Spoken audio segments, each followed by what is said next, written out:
¿Qué tal, amigos y amigas de nuestro canal y ministerio La Antorcha Profética? Hoy es día martes 27 de octubre del 2020. Estamos con ustedes aquí para compartir un poco más del tema que nos ocupa, que ya vimos en la portada, tiene que ver con el misterio de Dios será consumado.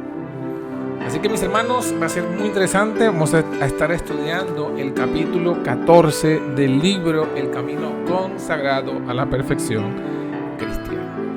Y bueno, para comenzar ya a deleitarnos en este estudio, vamos a orar para que Dios nos dirija en el estudio de esta tarde. Gracias, Padre, por la oportunidad que nos das de estudiar tu palabra. Suplicamos tu dirección, tu guía, sobre todo tu perdón y tu misericordia.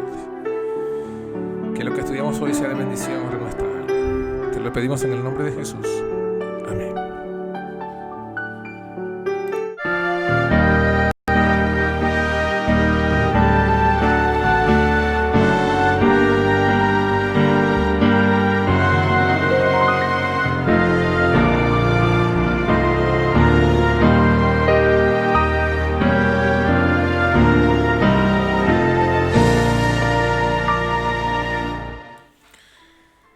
Muy bien, la clase de hoy, el tema de hoy.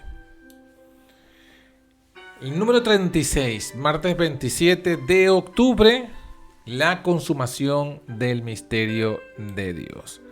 Es maravilloso este tema, mis hermanos, es muy fundamental, muy importante.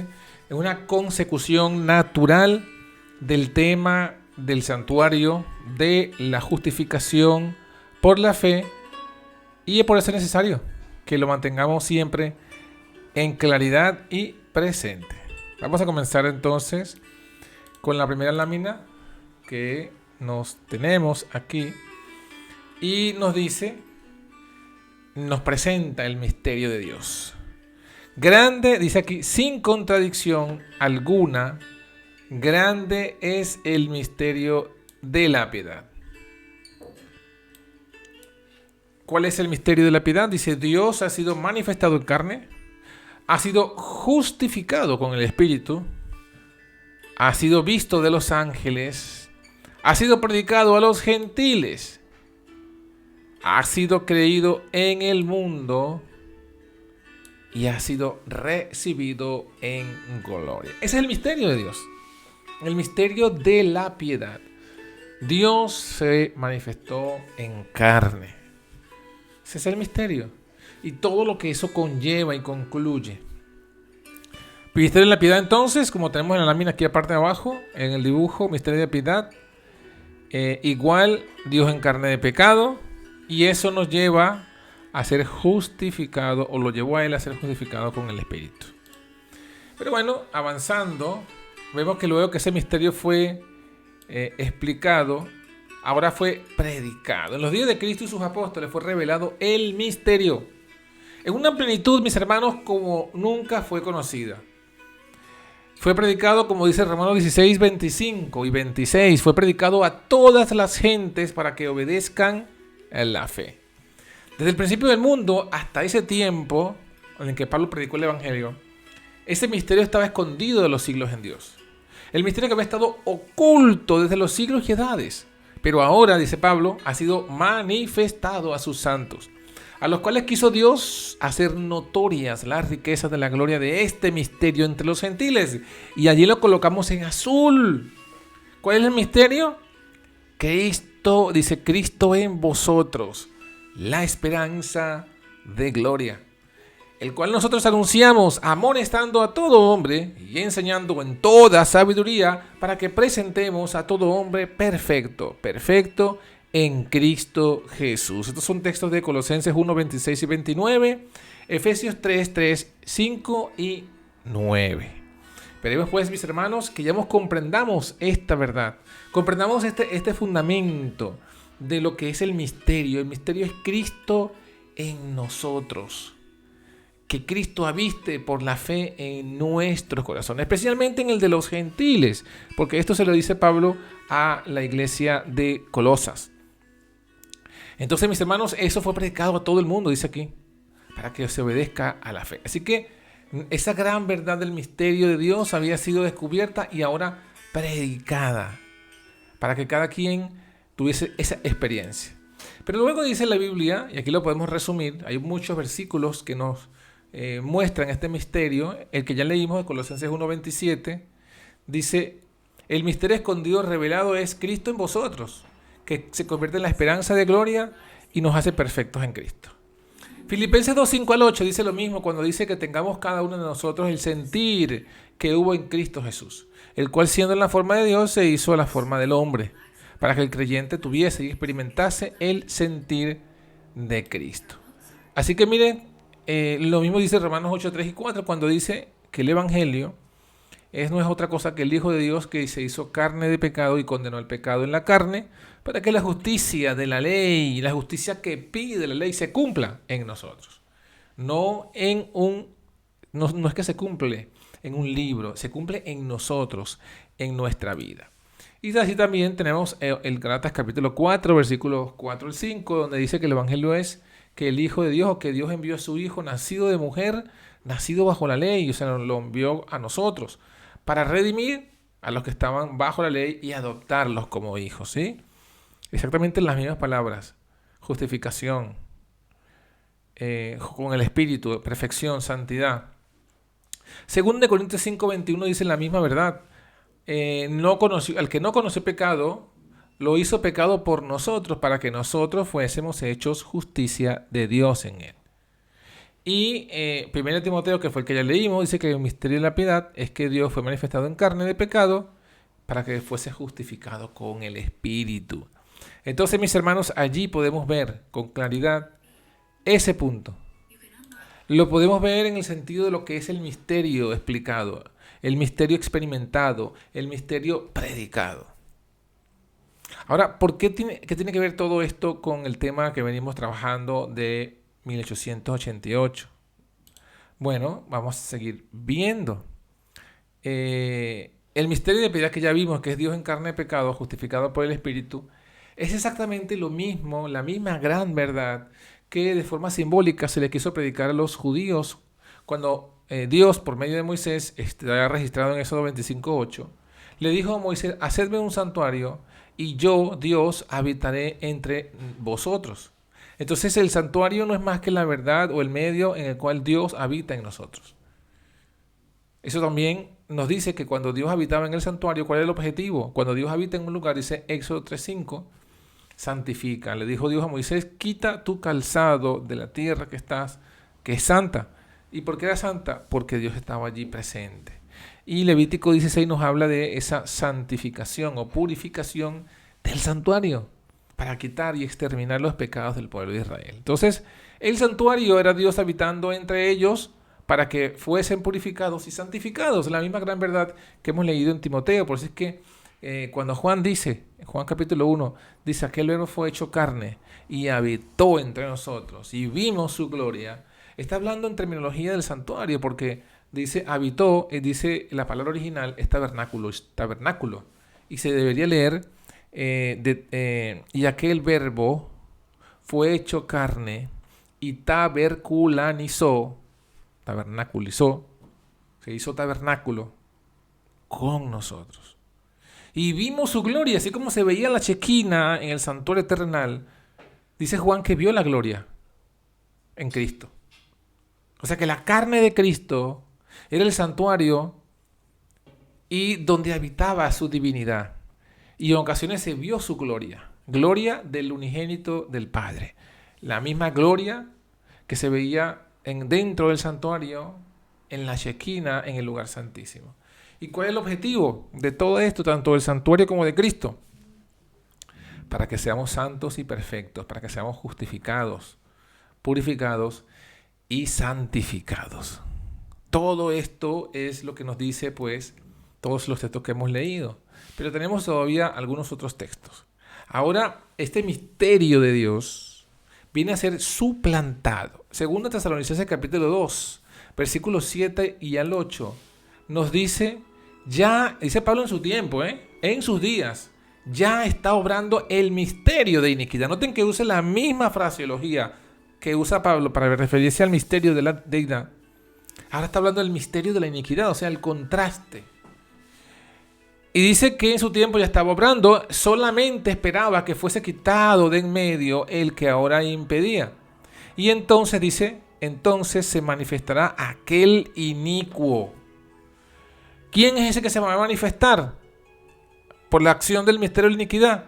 Lo dice en versículos anteriores, 3 y 4. Se manifieste el hombre de pecado, el hijo de perdición. ¿Qué hace este hombre de pecado cuando se manifiesta?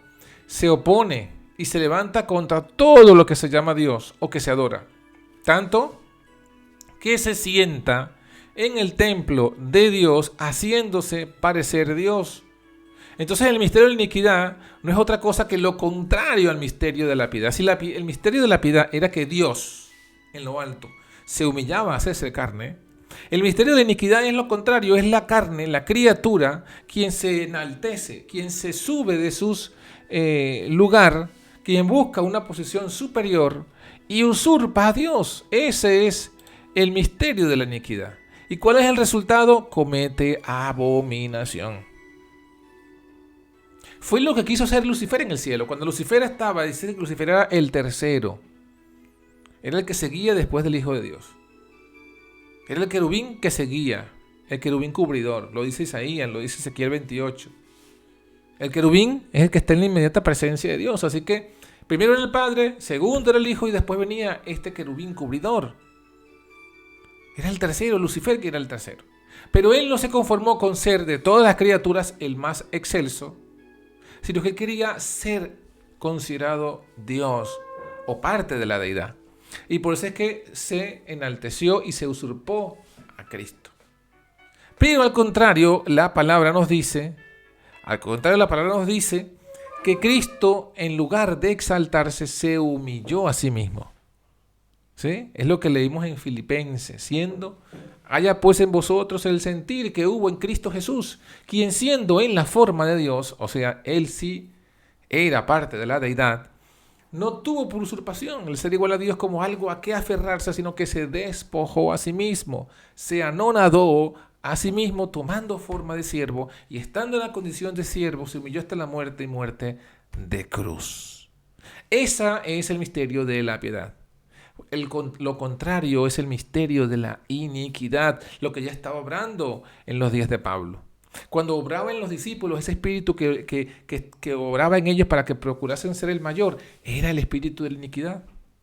Cuando obró pues en los días de Pablo, en las iglesias, ¿qué era lo que estaba haciendo? El mismo espíritu, manifestándose un espíritu de supremacía, buscando siempre dominar las conciencias y las mentes y los corazones. Entonces, ya lo veía Pablo que toda esa situación desembocaría en la manifestación del hombre de pecado, del hijo de perdición.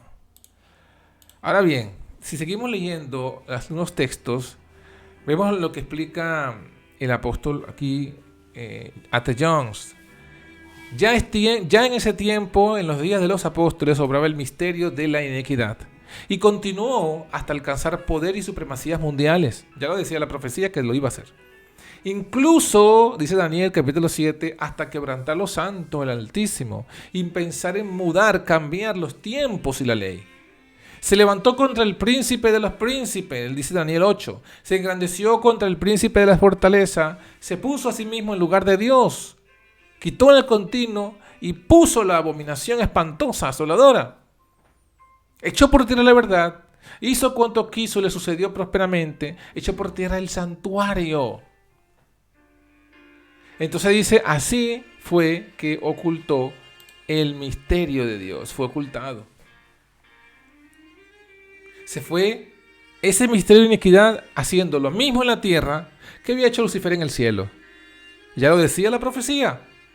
Se levantaría y se opondría contra todo lo que se llama Dios, o que se adora, o que es objeto de culto, hasta que se sentaría en el mismo templo de Dios, haciéndose pasar por Dios. ¿Se dan cuenta? El mismo espíritu de Lucifer en el cielo lo tiene este poder aquí en la tierra. Y Dios lo permitió. Y cuando Dios lo permitió, el santuario Y toda la verdad del misterio de Dios fue oculta a los ojos del pueblo. Pero nos dice la palabra algo interesante. Nos dice que esa usurpación, ya la estudiamos, consistió en mezclar cosas del paganismo con elementos ya abolidos del antiguo pacto. Y así se colocó un sistema donde el sumo pontífice era el hombre de pecado, el hijo de perdición, el obispo de Roma. Los sacerdotes y levitas eran los obispos, presbíteros y diáconos. Y en lugar del sacrificio y ofrenda de Cristo en la cruz, establece una Eucaristía diaria, una misa, una transubstanciación, haciendo el equivalente pagano del continuo, de la continua ministración del sacerdocio terrenal. Y así como el santuario del antiguo pacto tenía un santuario, un templo, un tabernáculo, y que ahora ya no más, sino que nuestro tabernáculo está en el cielo, sin embargo la abominación asoladora también quitó esto, y a sus conventículos, a sus lugares de reunión los llamó santuarios, los llamó catedrales. Estableció un servicio de sacerdocio discontinuo y pecaminoso. Estableció fiestas semejantes a las fiestas judías, de hecho tomándolas en cuenta, las mismas fechas.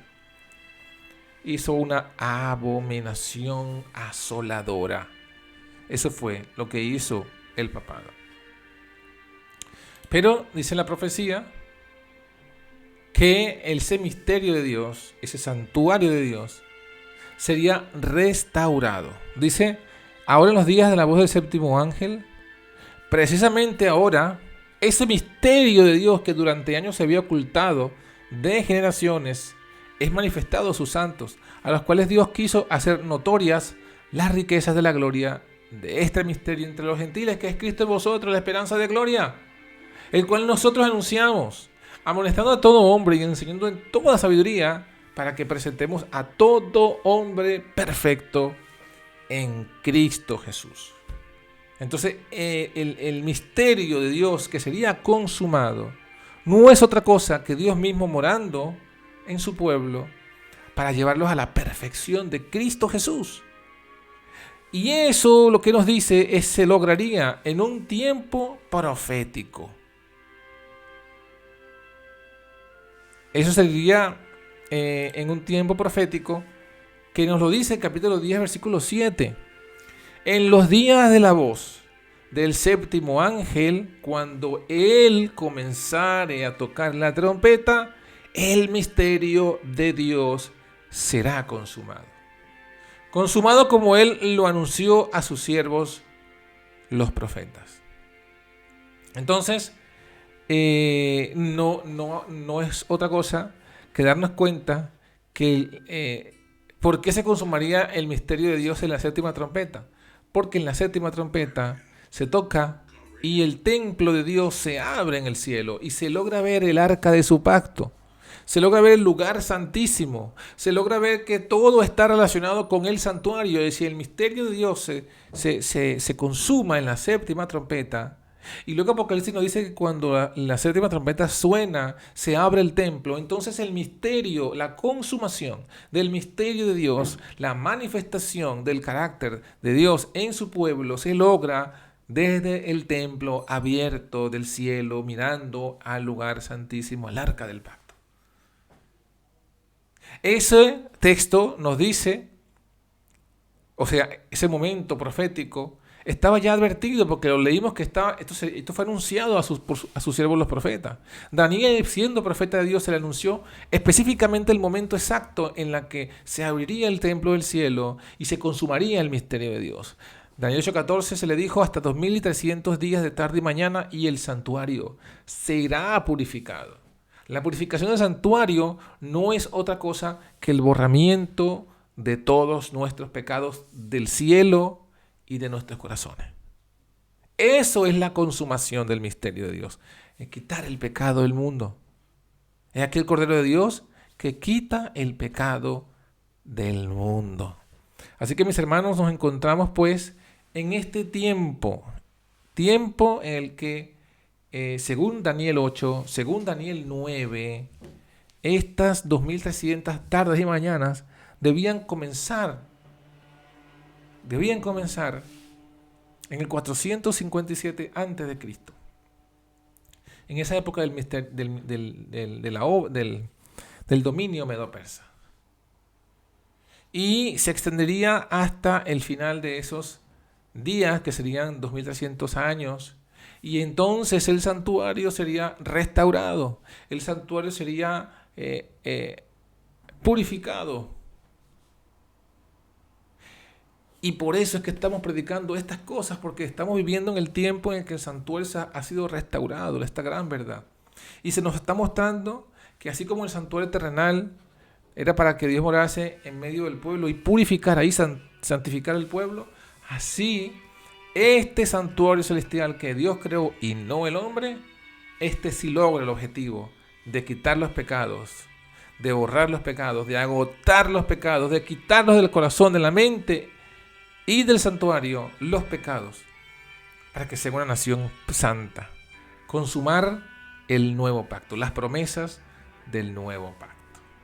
Mis hermanos, esto es maravilloso. Yo les recomiendo a los verianos de este canal a que consigan el libro El Camino Consagrado y estudien el capítulo 14, que esto lo que hemos visto hoy ha sido un resumen de esta gran verdad.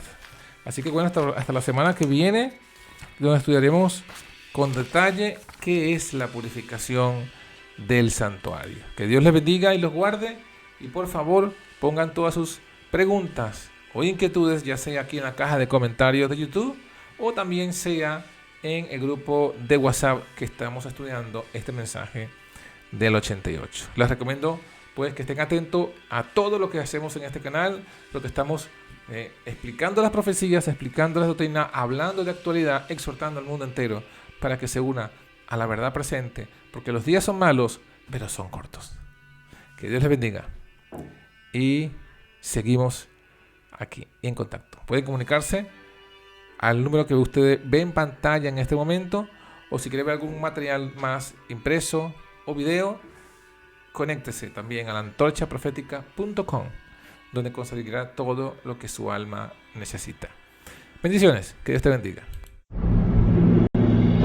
En un mundo lleno de confusión, violencia y maldad, hoy sí puedes tener luz en la oscuridad. Aún sí hay esperanza. Por eso te invitamos a escuchar La Antorcha Profética, donde recibirás la única y verdadera profecía ante este tiempo final. Entérate de lo que realmente debes hacer para salir victorioso sobre Babilonia, la bestia, su imagen y su marca. La Antorcha Profética.